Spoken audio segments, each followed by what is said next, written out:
Hey everyone, welcome back to the Center for Off-Road Research, Shenanigans, and Science. And y'all know I love rock bouncers and crawlers, but especially the bouncers. And I also have the RBX-10, and I've got a axial bomber that I don't have handy, so it's not in the picture. But I've got several kinds. I've got long wheelbase 4-wheel steer. I've got Nick's version 3 Mofo RC bouncer, and that thing is awesome. It's probably one of my most capable. It does things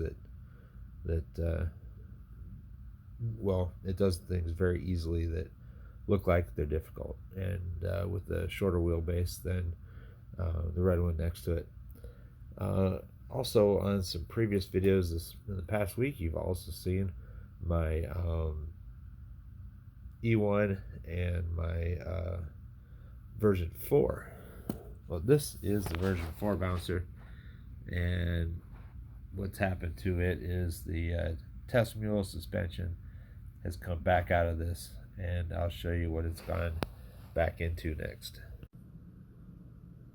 When we last saw this, I had the barrage motor in it, and that's why I have that hole cut open in the side for the cooling vents.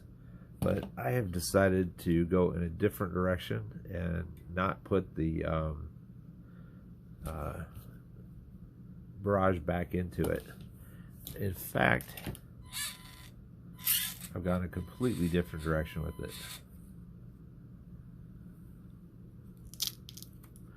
Let me just pull this off and pull the battery out of it. How's that? I cannot wait to start driving this thing. That is a PN90 in the front of a E1. So this thing is going to be massively overpowered. I don't care for the hot racing gears much because they're loud, and I'll probably replace those with the PN gears, plus you get the 10, 11, and 12 tooth pinions. I've clearanced the drive shaft so that it shouldn't have any issues hitting the bottom of the motor, and can't wait to drive this thing. It's probably going to do some really cool stuff. There was one thing that I was a little bit sad about, is I had to pull my A20 CLS servo out of the thing because it is physically too large to fit in the E1, or else it'd be sitting right up there, because this thing is a monster. I love this. And the problem is it sits too far back. I already had to kind of concave the grill here in order to get the Emax to fit. So this I would have basically had to have sectioned the front of it out. And you know, I may someday yet, but for now I'm going to keep it with an E1 or the Emax, because it works great. I'm not done with the Mofo version 4. It was the one that gave me the idea to put the motor up front in this one, because hadn't really thought about it, but I probably could have put the ESC in the back and just taken this plate out of the front, and that probably would have cleared the space enough to run the PN90. But I thought it would fit in here. Another thing is the version 3 chassis is a bit narrower, I think 6 millimeters, and I like that because it gives you wheel clearance. So the version 4, you can easily put a bigger motor in it, but at this point in time I've got bigger motors, but I've had kind of bad luck with them.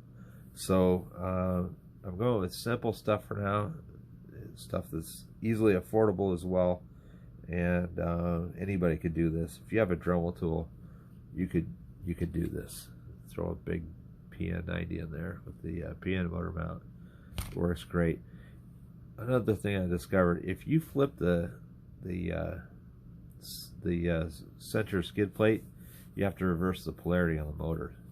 And I've had to do that on 2 of my rigs. I had to reverse the polarity back, because in order to use the version 4 bouncer, I had to flip the motor backwards, and I really didn't want it sit backwards, and I also didn't want to start hanging things for the roof. So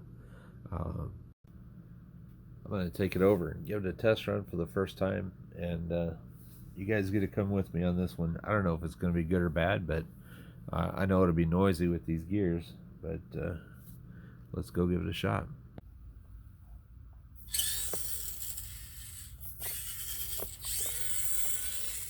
It does make noise. We know that. We thought it would. And not disappointed by that. 0.5 modulus gears are just, I don't have the rear drive shaft hooked up. How about that? You have been transported minutes into the future, and the drive shaft is now in place.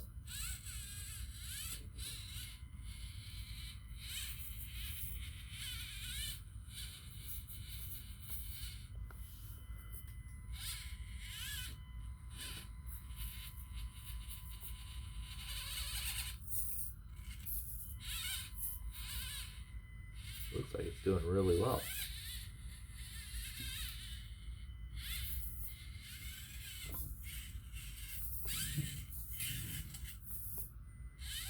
I wonder if this won't be my next most capable rig. It doesn't have a whole lot of weight on the tail. I'm probably going to have to add some. But it did that really easily.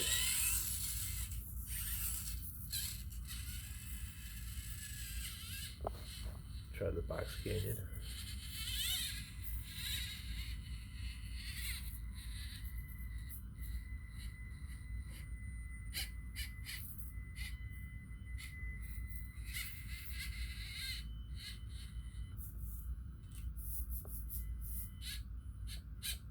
Get the back end to rotate around a little bit, so it's going to flip itself over.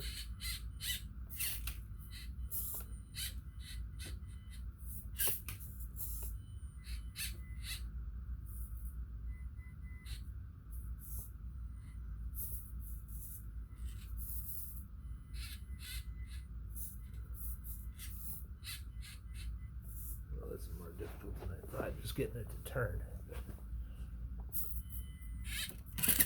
And I dumped it, but that's okay. One more try.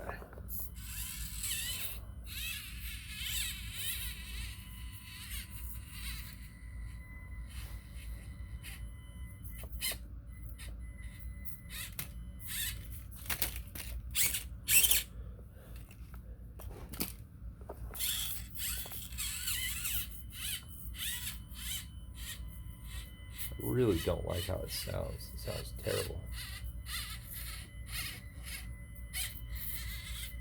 But that is the 0.5 gears. I'll have to work on the balance of this thing a little bit, but I think it'll be pretty good.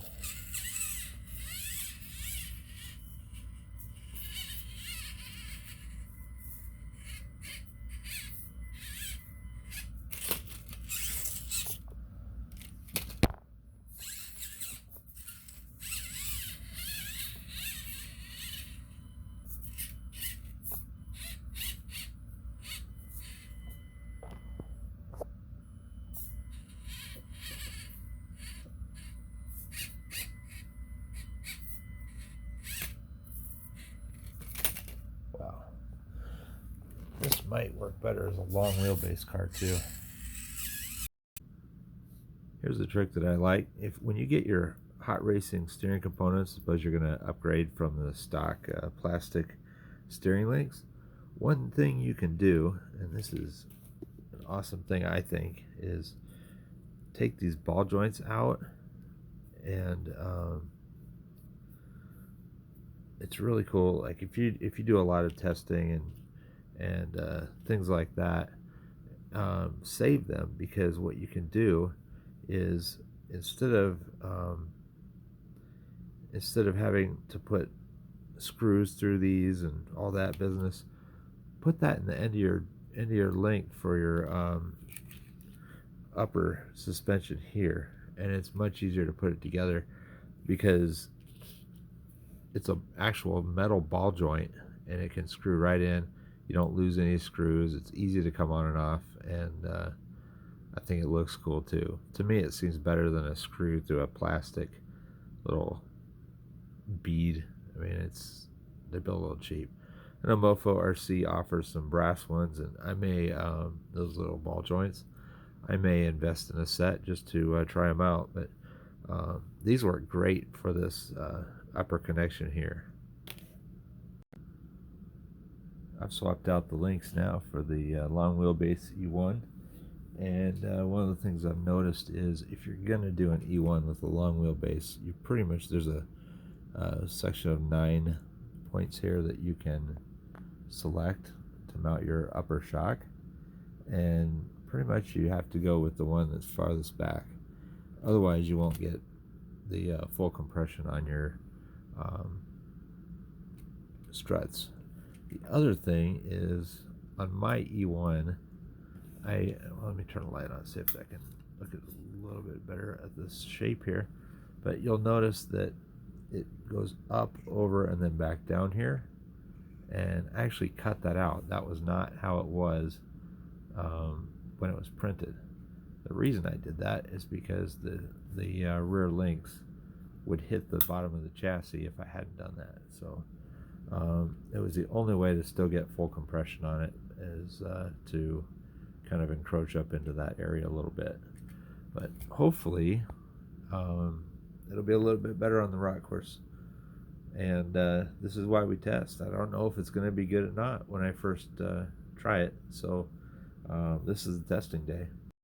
All right, same place, the Box Canyon climb.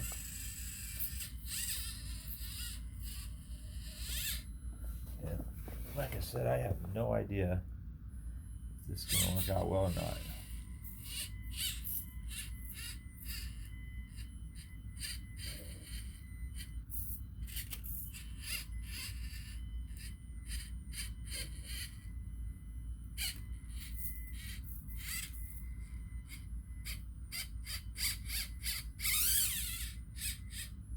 That's the first time I was able to make it. I never did make it with the short wheelbase.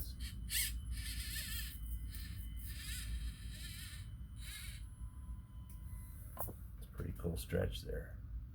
Looks long.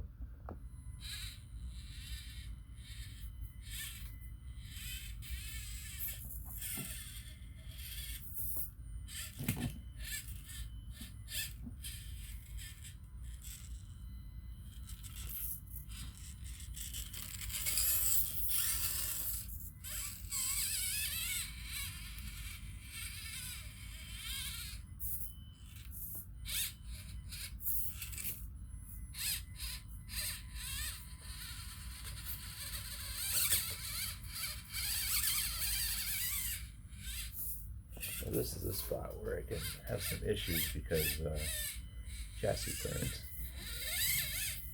Hung up a little, but not bad at all. I've done a little testing, and this seems to be the only place in my course where this is having trouble getting up there. And now it doesn't. But for the longest time, I could not figure out how to make it do that. It's one of those where you just have to sit there and be patient and get the wheels turning and just let it hunt for the traction, because I tried a long time and couldn't get that one done. Another thing this is really good at is downhilling. I may not even need to add any weight to the back.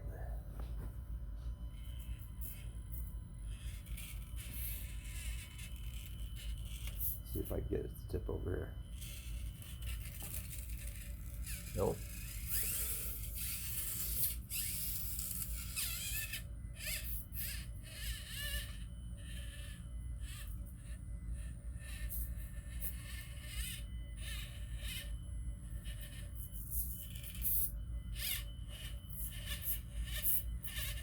I'll tell you another thing that I kind of discovered.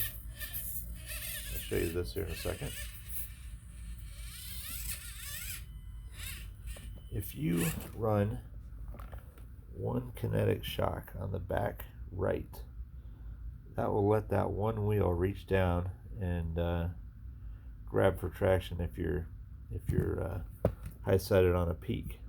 It's just that extra, I don't know, maybe a centimeter or two that really helps it. But I'm going to leave the E1 like this for a while. I think that looks really cool. Long wheelbase E1 with a PN90 front motor. I don't think that's ever been done. And I'll just do another run or two and call this a day.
Now that I'm finding out what this thing likes, it's actually really good.